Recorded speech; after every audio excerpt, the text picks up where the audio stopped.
All right, ladies and gentlemen, this is Alex, your toxic dating coach. And today we're going to be talking about 24 female insecurities that turn men off. All right.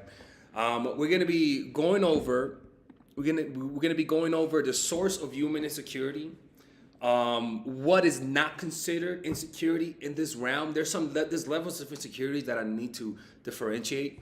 What is good insecurities and what is bad insecurity? Which is the last part. We're going to talk about what insecurity it is, but we're going to talk about the good kind of insecurity, the insecurity that you need. It's almost like bacterias, right? You have good bacterias and then you have bad bacterias. We can't lump them all together, okay? We need to learn to differentiate both of them, right? The first one is excessive jealousy, okay? Excessive jealousy to the point that you have to control their phones, that anytime a girl, even a man smiles at your man, you think he's trying to bang him, right? It's okay to have some jealousy, but excessive jealousy to the point where you become obsessed with the person, to the point that you need to control their lives. That type of stuff will make any man want to run away from you. And any man that stays with you, even if you're doing that, that man is also toxic. It's plain and simple. And one of the reasons why you might feel excessive jealousy is because you stayed with somebody who betrayed you, or who betrayed your trust. And so your brain actually you felt so much excessive and overpowering jealousy that it's almost like it got imprinted in your brain to consistently feel that. It's almost like a trauma, to be honest with you. The next one is needing 24/7 attention. That means you text him all the time. That means you don't leave the guy alone. That means you always want to be with him. You get offended when he doesn't want to be with you, when he wants his own space. That type of stuff. I don't care how hot you are. I'm kicking you out of my house if you always consistently need to be with me. I need some goddamn space.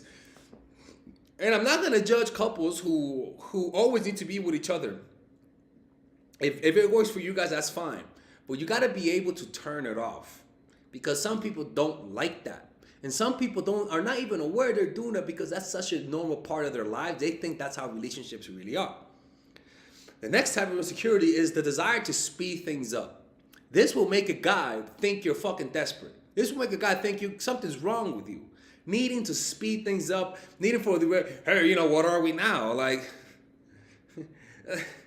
I've had women do that to me, man. And when women do that to me, man, it's look, man. I understand. I have empathy, right? So I don't judge them too harshly, but it pretty much is an insight into their character, pretty much essentially. So never speed things up. If you notice that the relationship is not going where you want it to, take steps back. That's how it always should be. Not standing up for yourself. This is something that I cover a lot in my course, Natural Chemistry. Not standing up for yourself. When a guy clearly does something bad, guys will test you. Every guy will test you. Just like dogs and every other animal. Every other animal that's submissive to you, even animals that actually obey you 100%, from time to time, they will test you periodically to see whether or not they can get something from you, because every animal is trying to raise up in the ladder of the tribe. They're always trying to raise up their status. So people will always try to test you. So men will disrespect you to see whether or not you stand up for yourself, to see whether or not you're somebody worthy of respecting. And if you don't stand up for yourself, that guy will lose respect for you, and he may not leave you, but it'll encourage him to disrespect you more. The next one is obsessive need from others and partners. I can't tell you how many times I've seen a girl who I met on Instagram where she's a bad bitch and stuff like that. I meet her in person and she's always on her phone. She's always looking at the guys commenting on her status. She's always talking about how many likes she got. It's fucking pathetic. I'm just being honest. It is pathetic, okay? And I understand the source of it, and so because they're humans, okay? I'm not gonna judge you too harshly, but it is pathetic.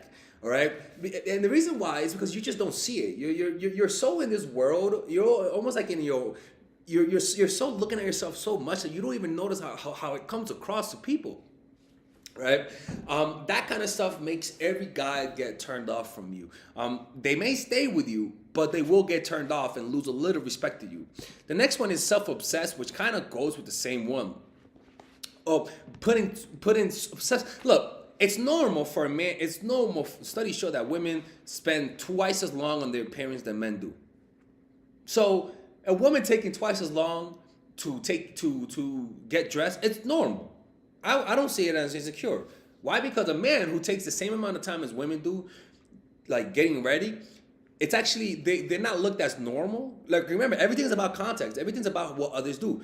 Men who spend the same amount of time as women spend getting ready, they're looked as narcissistic and self-obsessed. It's kind of funny how that works, but that's just the facts, how things are. But if you go over that time, if you go excessively self-obsessed, excessively just, like having your photo on your screen, it's like you don't know how you look. Look, I've done that before too, okay? But the truth is that people see that and they do judge you for it. They think that's kind of crazy, right? They may not leave you for this, but it's almost like a dent in the armor in their minds. People want to feel like you're confident with yourself. People want to feel like they're with somebody who's at ease with themselves, okay? If they feel like you are very insecure, it's not that they'll stop loving you, but a part of them deep down, they will kind of like lose a little respect for you. It's unfair, but that's just how humans are. The next one is fear of losing the guy. When you have so much fear of losing the guy that you let them disrespect you. Every person feels when you have fear of losing them. And when they feel that deep, and the way they see that's because, one, you express it, right? You talk about it. Never, two, they disrespect you and you're still there. They leave and you beg to get them back. That kind of stuff makes every guy, he'll come back. Even if you beg, he'll come back.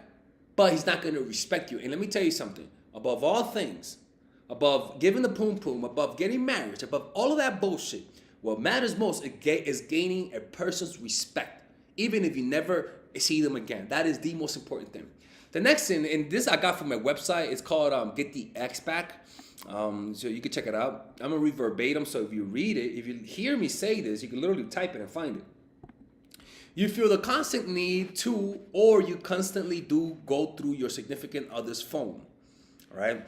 That kind of stuff, any guy that accepts that has problems too. Has problems with boundaries. And also, any guy that accepts that is doing it because also they might be able to do it to you. You do not want to do any social activities without your significant other. Lord have mercy. Talk about attachment styles, right? That's called having an anxious style of attachment. Sometimes you do that because you're afraid of the guy cheating on you because he cheated on you before. Sometimes you do that just to check up on him. Oh, the worst ones, and I know some friends like that, who put an app on the girl's phone and track her without knowing it. That's the worst one. You do not want your significant others to do any social activities without you. You do not want your significant other to do, you often worry about your significant other's previous partners. Right? You're asking how she looked. You're always comparing yourself to the partner. And it gets in the way because you're consistently comparing yourself. It kind of like, it just messes up your vibe. A guy can feel it. Always remember this, the self is always coming through. You want to know the passwords to your significant other's accounts. That's toxic. You don't need to do that. You often cry when you or your significant other get into confrontation. Right? Another one is acting like the victim, developing a victim mindset. I actually wrote this right here because I found it very interesting. For example, some dogs get an injury. And when they get an injury, they limp. But they also notice that because they limp, they get more treats from their owner. And what happens is that even though the dog is fully healed, that dog will continue to act like the fucking victim that he is, right? All because it wants food, right? Let me show you an example of this, right? Dog fake limp food. Let me show you an example of this, right?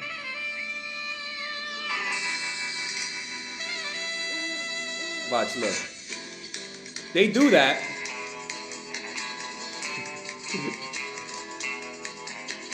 Right? You see that? You see a little faker, right? A little victim, right? They do that because they learn that if you act like the victim, you actually get rewarded, right? So they walk as though they're hurt to get more treats. Same thing with people. When they are rewarded for being victims, they learn that's how they get attention, right? So you have the victim mindset. And the attention that they get is any kind of attention. It could be negative or positive. So those people will just gaslight you essentially, right? So yeah, that's negative. You often fear losing your significant other, which goes into the fear of loss. Um, you often fear that your significant other may try to find somebody else, right? Because one, it may have happened to you, right? Or two, you've done it before also. Okay? And I'll be honest with you, I think this insecurity is normal. But if you feel that without having any evidence of the guy ever doing that, that is because you've been traumatized and your brain is constantly on alert because it doesn't want to relive the memory that it experienced. You want to know where your significant other is at all time, which comes into play when people actually start tracking their partner's phone. You fear your significant other interacting with anyone else is dateable. And I'll say this is a very normal thing with humans. Every human animal will assume that the person that they like, for example, if you're talking to a guy and you don't like him and he's in your class, as an example, you're not going to assume that talking to Becky means she's trying to bang him. But as soon as you like Tyrone, all of a sudden Becky talking to him means Becky's trying to bang Tyrone. Why? Because now you value him. Now he's important to you. And as a result, any threat, any smile from a woman, you're going to interpret it as him liking you. For example, men, when a woman smiles at a man, men interpret it as maybe she wants sex, right? And women seeing that woman smile at that man will assume that it's friendly. Women have a completely different view of smiles. But my suspicion, there's no research on this, is that if that woman likes that man, and now all of a sudden that bitch is smiling at her man, all of a sudden that's not a normal smile no more. Now she wants to bang him. Why? Because now you like him. You get what I'm trying to say? The next one is you text, call, email, etc. your significant other consistently with little or no replies. Now you're just a psycho. Okay? Especially those people who text back fast and who double, triple, quadruple text just because you don't get a response. I'm like, bitch, I'm sleeping. Like, goddamn, girl, let me sleep. Let me relax. You often question whether your significant other is lying to you. And this happens because you've stayed with liars in the past, or you had parents who were lying to you consistently. So you kind of are constantly on alert mode, right? You often question whether your significant other is lying to you. You want to feel consistently reassured about your relationship, right? And these are all normal things, but to want it excessively, right? To always need to get some form of validation from your guy, you gotta let them do it to you. It has to come from within. You cannot fish for those types of. And there's nothing wrong with fishing compliments. This is more about obsessiveness. You guilt trip your partner when they do not call you or do not quickly return your phone calls and texts. Right? I've stopped talking to a few family members because they did this to me. Right? I had an aunt who just kept calling and calling because she's like my mother, to be honest with you. But I'm not a talker. I'm not somebody who likes to talk on the phone, and sometimes I take a long time to respond back. And so she just would text me for fucking 20 messages straight. And I stopped talking to her because I was like, yo, you're either gonna have to wait till I text back or we're not gonna talk no more. We stopped talking for like a whole year because of that. For a whole year. We're back to normal now, we're cool, but she understands my boundaries now. And if you do this, you have to understand boundaries. You're too self-obsessed. You're not looking at how the other person feels. You apologize as a mean to avoid conflict for small things, especially those people who apologize for everything. I had a girl who told me she wants to hang out. She came, and she was gonna come over at 2, right? And another girl was gonna come over at 2 p.m. And I was like, you better come on time because you guys are synchronized, okay? Anyways, a girl came, but this girl didn't come. She came at 5 p.m.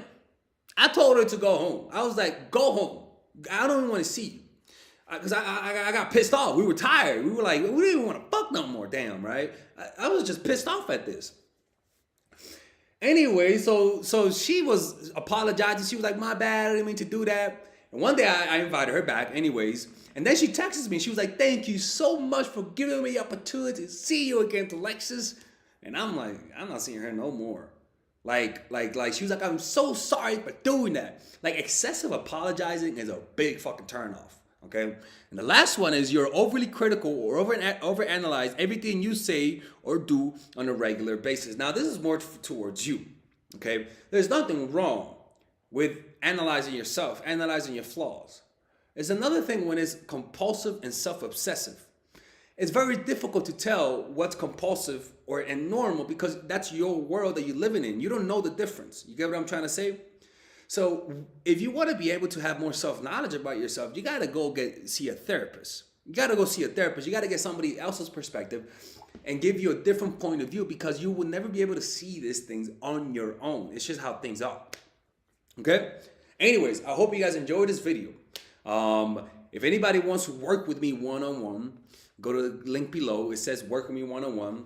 All right, ladies and gentlemen, if you guys ever want to learn how to use your feminine energy to influence people, learn how to use your masculine energy to become more assertive, and also learn how to blend both energies to improve your dating life, your spiritual life, honestly, your relationship life, your family life, your career life, this is the course for you. If I had to make a course for my nieces, I have two nieces, one is 19 and one is 15. 16. Holy shit. Oh my God, he's a bad fucking uncle. He's a bad uncle. Get him. Shut up, Melissa. You should get this course, right?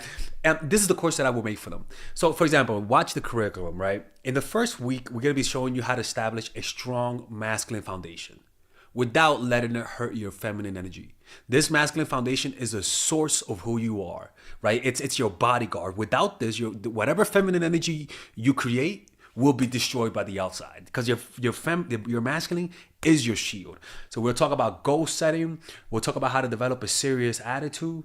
We're gonna be talking about how to use more logic, how to use more goal-oriented behavior. It's more how to be a man, Now the next one is how to embrace the feminine energy, right? This one would teach you about how to minimize excessive masculine traits, developing self-awareness, healing abundant feminine energy, regulating your emotion, mastering voice qualities and facial expressions, surrendering control and allowing pain to be felt. This is honestly, this will supercharge, like Kaioken, your masculine energy. After that, we have femininity in the workplace and how to be feminine in the workplace without letting people take advantage of you, and the nuances of how women on power should behave versus women who are subordinates in the workplace, and even the dress code. This is based on psychology, people. It's kind of insane. I'm actually excited about this one. The next week, we talk about navigating the labyrinth of male and female friendship. And this, a lot of women find confusing, so we talk about that. And how to identify envious friends, how to identify the good friends, how to keep male friends, and how to keep female friends. Week 5, we talk about how to release the burden of the past and stop and destroy mental projections. This is actually really powerful. And then week 6, we talk about how to increase your observational power so that you could read people better. And we have a bunch of bonuses. The course starts at $99, and you guys can pre-order the course today at $69 before it goes out. If you're watching this, most likely I'm in the meditation retreat, so I will be praying for all of you guys. And just click on the description down below of the video. Right there, you'll see it, and you could pre-order that course. It's gonna be out by the end of next month or the beginning of February of March. One of the two, people, because I have a 10-day retreat to do, and I want to finish the course after the retreat because I think the ideas are gonna be so much better. All right, man. I'll see you guys later. Pre-order, man. I'm closing the channel.